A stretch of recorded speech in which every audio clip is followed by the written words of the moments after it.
दोस्तों, अगर आप यूपीएससी प्रीलिम्स 2026 को अटेम्प्ट करने वाले हैं तो इस वीडियो को एंड तक देख लीजिएगा।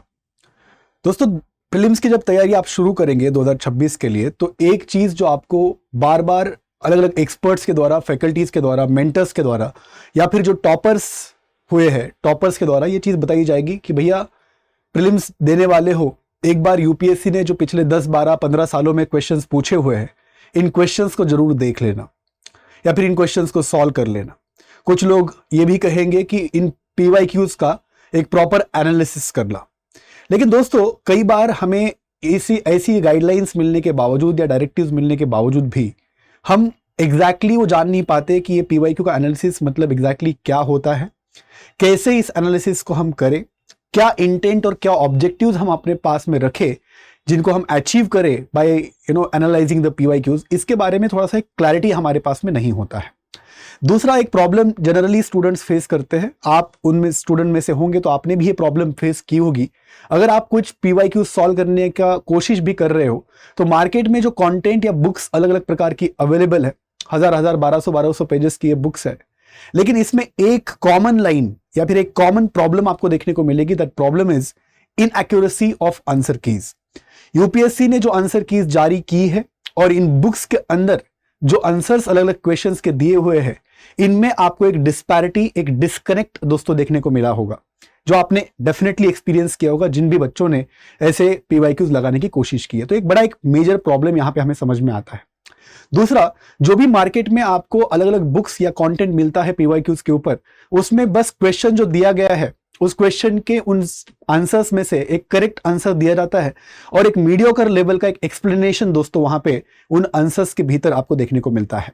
जिससे आपके प्रिपरेशन में एज सच कोई वैल्यू ऐड नहीं हो पाती है, जो आपको एक बेटर इंफॉर्मेशन, एक्यूरेट इंफॉर्मेशन और साथ ही में कंसेप्चुअल क्लैरिटी के साथ आने वाले एग्जाम्स के लिए प्रिपेयर कर दे। अगर मैं बात करूं 2026 के प्रीलिम्स के एग्जाम की, और उस प्रीलिम्स के एग्जाम को फेस करने के लिए let's say if you are solving last 10 years PYQs, तो 10 इयर्स के पीवाईक्यूज अगर मैं सारे के सारे 90% एक्यूरेसी के साथ सही भी कर दूं तो भी उससे एज सच मैं 2026 के लिए क्या लर्निंग्स लेकर के जा रहा हूं। क्योंकि अगर मैं कोई भी चीज आज की डेट में यूपीएससी के प्रिपरेशन में करता हूं तो मुझे सबसे पहले ये सवाल अपने आप को करना चाहिए कि भाई मैं ये जो चीज कर रहा हूं इसका पर्पस क्या है, इसका ऑब्जेक्टिव क्या है, और इस पर्टिकुलर एक्सरसाइज से मेरे प्रिपरेशन में क्या वैल्यू एडिशन होगा। अगर मैं पिछले 10 साल के बस प्रीलिम्स के सवाल सॉल्व करता हूं तो बस सॉल्व करने से एज सच मुझे क्या वो थीम्स रिपीट हो रही है, माइक्रो थीम्स किस प्रकार से वेरिएंस यूपीएससी वहां पे ला रहा है, कौन सी वो नए एंगल्स उन थीम्स के ऊपर पूछ रहा है, और साथ ही में उस थीम के रिगार्डिंग जो भी थीम यूपीएससी ने पूछी हुई है उसके बैकवर्ड फॉरवर्ड लिंकेजेस क्या है इन the context of previous 2 years current affairs. ये जानकारी दोस्तों आप अपने से ये एक्सरसाइज करोगे तो it is a very time taking exercise, और जिस कारण से आपको एक 100% एक्यूरेट इंफॉर्मेशन मिले, आपको एक 100% एक्यूरेट की जो यूपीएससी ने दी हुई है उस की के हिसाब से आपको आंसर्स मिले, और जो थीम्स यूपीएससी ने पूछी हुई है उन थीम्स के ही रिगार्डिंग जो बैकवर्ड फॉरवर्ड लिंकेजेस हो सकते हैं, जो आने वाले साल के एग्जाम के लिए आपको बेटर इंफॉर्मेशन के साथ और बेटर कंसेप्चुअल क्लैरिटी के साथ इक्विप करे, जो आपको 2026 प्रीलिम्स निकालने में हेल्प कर सकता है। ये चीजें हम आपको इस पीवाईक्यू सीरीज के माध्यम से प्रोवाइड करने वाले हैं। तो 2-3 जो problems generally UPSC aspirants face करते हैं पीवाईक्यू के एनालिसिस में क्या करना है और कैसे करना है, इस मुद्दे को लेकर के आज मैं आपके सामने वीडियो लेकर के आ रहा हूं। सबसे पहले तो क्यों करना है पीवाईक्यू का एनालिसिस और कैसे करना है तो दूसरे डायमेंशन में हम जान लेंगे। पहले क्यों एनालिसिस करना है, तो पहला पॉइंट दोस्तों इसमें यह है कि जब हम 10 साल 15 साल का एनालिसिस करेंगे, जो भी हमारा एक सैंपल साइज होगा, depending of course on the availability of the time that we have with ourselves, 174 दिन बाकी है, और कोई भी सब्जेक्ट शुरू करने के पहले यदि अगर हम पीवाईक्यू का एनालिसिस करेंगे तो we will be knowing number 1 कौन सी एक कॉमन थीम्स रही है over the period of let's say last 10 years. जैसे एग्जांपल के तौर पर मैं बैंकिंग टॉपिक की बात करूं दोस्तों, तो इस बैंकिंग टॉपिक से लास्ट 10 इयर्स में UPSC has asked 42 questions, on an average 4 questions हर साल वहां पे बन रहे हैं। ऐसा नहीं कि हर साल 4 आ रहे हैं लगातार, कभी 5-6 हो जाते हैं, कभी 2-3 आ जाता है, लेकिन 42 क्वेश्चंस लास्ट 10 इयर्स में पूछे हुए हैं।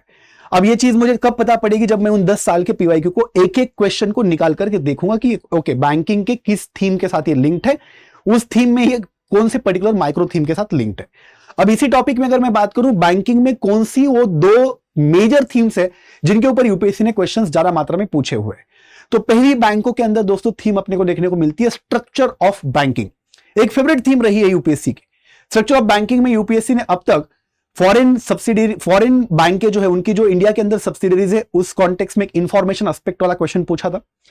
दूसरा, अर्बन कोऑपरेटिव बैंक्स, जब 2020 में इसके अंदर अमेंडमेंट लाया गया, उस अर्बन कोऑपरेटिव बैंक के ऊपर एक क्वेश्चन पूछा था। डीसीसीबीज के फंक्शनिंग, डीसीसीबीज का कोर फंक्शन क्या होता है, डिस्ट्रिक्ट सेंटर कोऑपरेटिव बैंक जो होती है उसका कोर फंक्शन क्या होता है, उसके ऊपर एक क्वेश्चन वहां पे पूछा हुआ था। स्मॉल फाइनेंस बैंक के ऊपर क्वेश्चन पूछा हुआ है, क्वेश्चन पूछा हुआ है पेमेंट बैंक के ऊपर, क्वेश्चन पूछा हुआ है लीड बैंक स्कीम के ऊपर। तो दोस्तों ये 5-6 क्वेश्चन आपको स्ट्रक्चर ऑफ द बैंक इस थीम के ऊपर आपको देखने को मिलते हैं। वहीं पे मैं अगर आरबीआई एज अ थीम की बात करूं तो आरबीआई एज अ थीम में यूपीएससी ने आरबीआई के फंक्शंस के ऊपर अब तक लास्ट 10 सालों में 5 क्वेश्चंस पूछे हुए हैं। इन फंक्शंस की जब मैं बात करता हूं तो एक एक करके lender of the last resort के ऊपर एक क्वेश्चन है, आरबीआई का role in micro economic stability के ऊपर एक क्वेश्चन है, आरबीआई का role in inflation and price stability के ऊपर एक क्वेश्चन है, आरबीआई का role in public debt management, RBI का रोल इन फॉरेक्स मैनेजमेंट। इन अलग अलग माइक्रो थीम्स के ऊपर दोस्तों यूपीएससी ने क्वेश्चन पूछे हुए हैं। तो ये सारी जानकारी मुझे कब मालूम पड़ती है, जब मैं बैठता हूं, एक एक पेपर को देखता हूं और उस एक एक पेपर में से एक एक क्वेश्चन को बराबर से देखने के बाद, उसके लिंकेजेस एस्टैब्लिश करने के बाद मैं ये आपको एक एक्यूरेट इंफॉर्मेशन दे सकता हूं कि इस टॉपिक में यहां से और इस थीम के अंदर इस माइक्रो थीम से क्वेश्चन वहां पे बना हुआ है।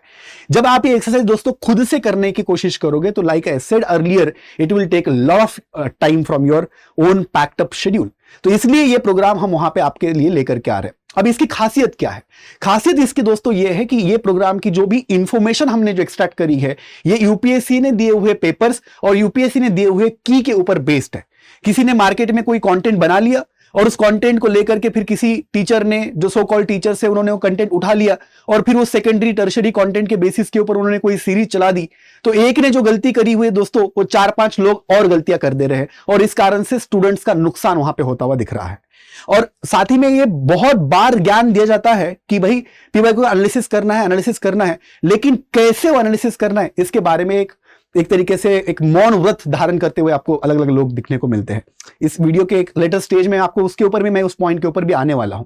तो पहला ऑब्जेक्टिव दोस्तों ये रहेगा हमारा कि हमें इसके अंदर ये एनालिसिस क्यों करना है। उसके आंसर में पहला answer is to get an idea of the trends which have been there in the last 10 years on each and every theme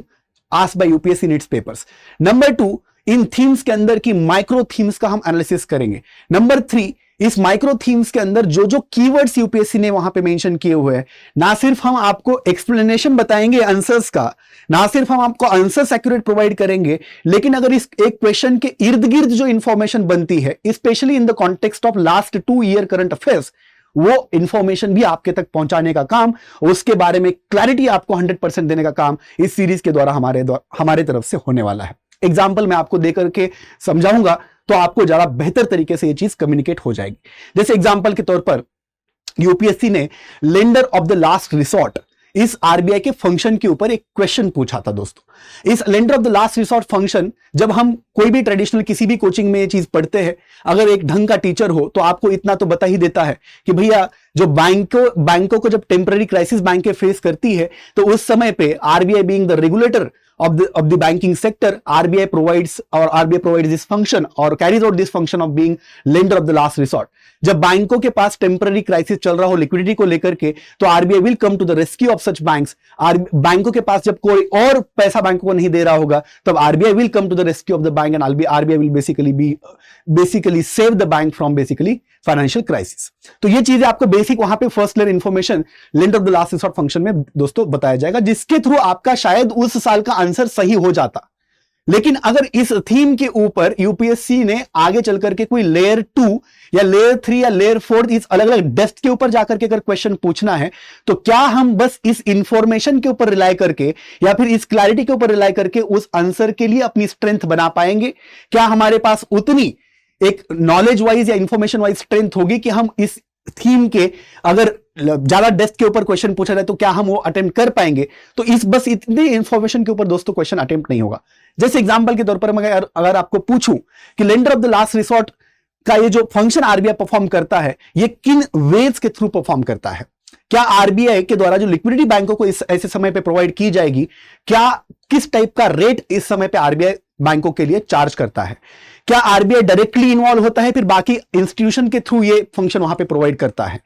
क्या आरबीआई के द्वारा ये फंक्शंस बस बैंकों के लिए लिमिटेड है या फिर यहां पे ये coverage lender of the last resort का एनबीएफसीज को भी मतलब प्रोवाइड किया जाता है, क्या ये सारे कैटेगरी ऑफ बैंकों के लिए अवेलेबल है, क्या इसमें कोऑपरेटिव बैंक भी शामिल है। दोस्तों इस प्रकार के जब मैं क्वेश्चंस रेज करता हूं तो I am basically thinking about whatever the keyword that RBI that UPSC has mentioned in the question, और इस तरीके से मैं अपने तैयारी को एक 360 डिग्री का स्वरूप दोस्तों दे देता हूं। बस बोल करके बात नहीं चलेगी कि मैं 360 डिग्री का वहां पे एनालिसिस कर रहा हूं, उसको मुझे जस्टिफाई भी करना पड़ेगा, उसके साथ मुझे न्याय भी करना पड़ेगा, उसके साथ मुझे आपके प्रिपरेशन में वैल्यू भी ऐड करनी पड़ेगी, तब मैं ये एक आधिकारिक रूप से बोल सकता हूं कि okay I have covered this particular question 360 degree तरीके से। तो अब ये एक क्वेश्चन की बात हो गई। इसके अंदर जब यूपीएससी अलग अलग कीवर्ड्स मेंशन करता है दोस्तों, कि जैसे इसी क्वेश्चन में lender of the last resort के क्वेश्चन में तीसरा जो ऑप्शन क्वेश्चन यूपीएससी ने जो तीसरा ऑप्शन दिया था, उस तीसरे ऑप्शन में यूपीएससी ने कहा था कि ये lender of the last resort का क्या ये मीनिंग है कि अगर बैंक जो अपने सरकारें होती है, सरकारों के पास अगर बजटरी डेफिसिट चल रहा है, उस समय पे अगर आरबीआई उनको कुछ लेंडिंग कर दे तो क्या ये भी कवर्ड है lender of the last resort में? तो आंसर है सीधा इसका नहीं। लेकिन फिर क्या आरबीआई डेफिसिट को फाइनेंस करता है? अभी करता है, पहले करता था तो कौन से तरीके से करता था? जब दोस्तों इन चीजों के अंदर हम जाते हैं तो we derive the value from the official communication of UPSC to UPSC aspirants community, और यही पर्टिकुलर चीजें दोस्तों हमें यूपीएससी के इस क्वेश्चंस के एनालिसिस के थ्रू करनी है। तो ऑब्जेक्टिव्स बड़े क्लियर है कि ट्रेंड जानना है, थीम्स को जानना है, माइक्रो थीम्स को जानना है, और उनके बैकवर्ड फॉरवर्ड लिंकेजेस को हमको एक तरीके से एक्सप्लोर करना है वहां के साथ ही लास्ट 2 साल के करंट अफेयर्स के कॉन्टेक्स्ट में, ताकि ये सीधा सीधा एक क्लैरिटी हमारे पास में रहे और एक ऐसा इक्विप हो हमारे पास में नॉलेज या इंफॉर्मेशन जो कि हमें हेल्प करे 2026 में जब यूपीएससी प्रीलिम्स का पेपर बनाएगा तो उसमें कॉन्फिडेंटली हम अपीयर भी हो सके और उस एग्जाम को क्लियर भी कर सके। तो ये रही बात है दोस्तों, why should we analyse the PYQs. अब दूसरा जो एंगल है कि how should we analyse the PYQs, इसका कुछ हद तक आंसर मैंने अभी तक थोड़ा बहुत दे दिया, लेकिन एक बार फिर से स्ट्रक्चर्ड मैनर में आपको बता देता हूं कि how are we going to basically analyse the PYQs. तो 3-4 स्टेप्स में मैं आपको आंसर देता हूं दोस्तों। जैसे क्वेश्चन हमारे पास में है, इसी क्वेश्चन को ले लेते हैं, lender of the last resort के क्वेश्चन को, कि भाई lender of the last resort means which of the following. अगर यहां पे यूपीएससी जैसे फर्स्ट स्टेटमेंट में ये कह रहा है कि प्राइवेट कंपनीज को लेंड करना आरबीआई के द्वारा मतलब होता है lender of the last resort. दूसरे ऑप्शन में यूपीएससी बोल रहा है कि जो बैंकें टेम्पररी क्राइसिस फेस कर रही है उनको बेसिकली लेंड करना मतलब होता है lender of the last resort. और तीसरे इसमें जैसे मैंने कहा कि बजटरी डेफिसिट गवर्नमेंट के फाइनेंस करना मतलब होता है lender of the last resort. तो इसमें से सीधा समझ में आ जाएगा कि भैया दूसरा चीज जो है वो सही आंसर है। लेकिन जैसे हमने एक क्वेश्चन देखा तो सबसे पहले दिमाग में क्या हमारा एनालिसिस का पहला पॉइंटर होगा कि ये थीम कौन सी है, कहां पे हम इसको लोकेट करें, कि भैया लोकेट हम यहां पे इसको करेंगे बैंकिंग चैप्टर के अंदर जो थीम है आरबीआई के अंदर जो माइक्रो थीम हमारी बन रही है आरबीआई के फंक्शन, और उसके अंदर ये चीज आ गई अपनी आरबीआई के 8-10 फंक्शन जो हम पढ़ते हैं उसमें से एक फंक्शन आ गया अपना lender of the last resort. ठीक है, ये पहला सेग्रीगेशन हो गया जो हम ही आपको करके दे रहे हैं। आपका जो भी नोट्स बना होगा, अलग से हमें कोई नोट्स नहीं बनाने, बस आपके जो नोट्स बने हैं उनके अंदर अपने को वैल्यू एडिशन करना है बाय एनालाइजिंग द पीवाईक्यूज। पहला स्टेप, सिंपल स्टेप ये हो गया। दूसरा स्टेप, यूपीएससी ने जो जो कीवर्ड्स उसके क्वेश्चन में और उसके आंसर में, वह आंसर यानी कि ऑप्शंस में मेंशन किए हैं, उन कीवर्ड्स का बारीकियों से एनालिसिस। जैसे अभी थोड़ी देर पहले मैंने कहा कि भाई बैंकों को अगर टेम्पररी क्राइसिस फेस हो रही है तो किस कॉन्टेक्स्ट में बैंक ऐसी टेम्पररी क्राइसिस फेस करती है, उसके कुछ 1-2 रीजन हम समझ लेंगे। साथ ही में बैंकें अगर ऐसी क्राइसिस फेस करी तो रिसेंट टाइम्स में ऐसी कोई बैंक है क्या जैसे ऐसा जिसने ऐसा क्राइसिस फेस किया था और जहां पे आरबीआई रेस्क्यू के लिए आया था, इसका एग्जांपल हम देख लेंगे। क्या प्राइवेट कंपनियों को आरबीआई लेंडिंग नहीं करता है तो उसके रीजंस हम वहां पे समझ लेंगे दोस्तों। साथ ही में ये भी एक थोड़ा सा ट्रिकी एरिया हमें एक्सप्लोर करना पड़ेगा कि प्राइवेट कंपनियों को तो आरबीआई डायरेक्टली लेंड नहीं करता है, लेकिन बैंकें भी एक प्रकार से प्राइवेट कंपनीज ही तो है, कंपनीज एक्ट 2013 के अंदर रजिस्टर्ड, तो फिर उनके लिए रूल्स रेगुलेशंस डिफरेंट कैसे हो जाते हैं। चौथा पॉइंट हमें यहां पे एक्सप्लोर करना पड़ेगा कि क्या एनबीएफसीज के लिए ये फंक्शन आरबीआई के द्वारा आज की डेट में क्यों परफॉर्म नहीं किया जाता है, उसके क्या रीजंस है। आरबीआई के जो बैंकों को लेकर के कुछ मतलब एक तरीके से बफर बोलिए या फिर कुछ फैसिलिटीज जो आरबीआई दे रहा है, वैसी फैसिलिटीज एनबीएफसीज को क्यों नहीं दे पा रहा है, या फिर उसके क्या की रीजंस वहां पे हो सकते हैं। पांचवा पॉइंट हमें यहां पे लाना पड़ेगा कि बजटरी डेफिसिट जो सरकार की होती है, खास करके केंद्र सरकार की, इस डेफिसिट फाइनेंसिंग में आरबीआई का रोल क्या रहा है पहले, आरबीआई का रोल आज की डेट में क्या रहा है, इसमें कैसे changes over the period of time आए हैं और वो चेंजेस दोस्तों क्यों आए हैं। जब हम ये 5 से 6 डायमेंशंस इन थिंकिंग पॉइंटर्स के बेसिस के ऊपर इस पीवाईक्यू को एनालाइज करेंगे, और इस एक पीवाईक्यू जैसे ऐसे लगभग 200 पीवाईक्यूज इकोनॉमी के अंदर, लगभग 200-250 पीवाईक्यूज आपके पॉलिटी के अंदर और बाकी अन्य सब्जेक्ट के अंदर, जब हम ऐसे पीवाईक्यूज को एक्सप्लोर करेंगे तो दोस्तों मान के चलिए कि जो एटलीस्ट 600-700 थीम्स यूपीएससी ने लास्ट 10 सालों में अलग अलग सब्जेक्ट्स में पूछी हुई है, उन थीम्स का तो रिवीजन हमारा हो ही जाएगा, लेकिन उन थीम्स के अराउंड, इर्द गिर्द और उस थीम के कॉन्टेक्स्ट में आज जो एक न्यूज साइकिल बनी हुई है उसके बारे में भी इंफॉर्मेशन और कंसेप्चुअल क्लैरिटी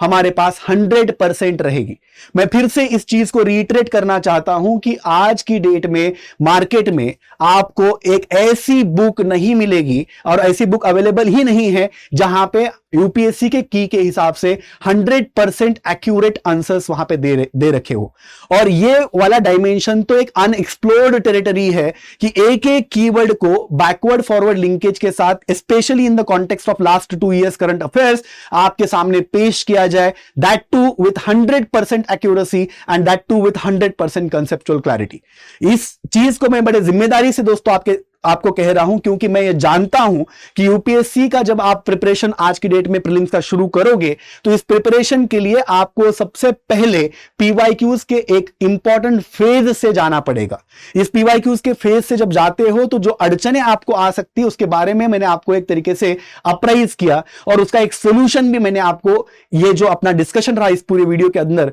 उसके थ्रू आपको एक वो भी चीज मैंने आपको बता दी। अभी मैं आपको डिस्क्रिप्शन के अंदर एक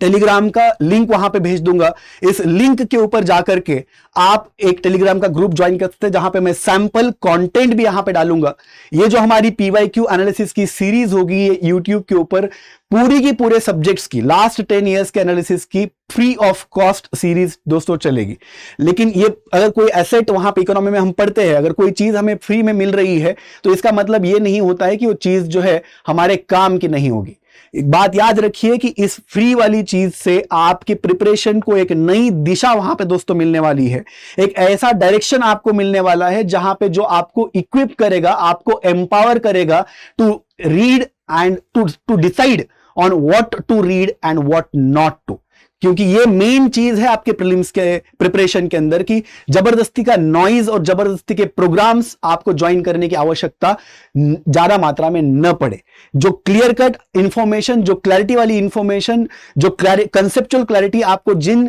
फैकल्टीज से या जिन प्रोग्राम से मिलेगी, उन चीजों को आप अपने एक तरीके से रैशनैलिटी के ऊपर, अपने रीजनेबिलिटी के ऊपर सेलेक्ट करे और अपने प्रिपरेशन में एक वैल्यू ऐड करे। इस इंटेंट को दोस्तों आपको पालना पड़ेगा। इस इंटेंट के साथ आपको इस सीरीज के साथ जुड़ना चाहिए, ऐसा मुझे लगता है, और इसी इंटेंट के साथ ही हमारी तरफ से सीरीज भी डिलीवर वहां पे की जाएगी। बहुत बहुत धन्यवाद। Thank you so much.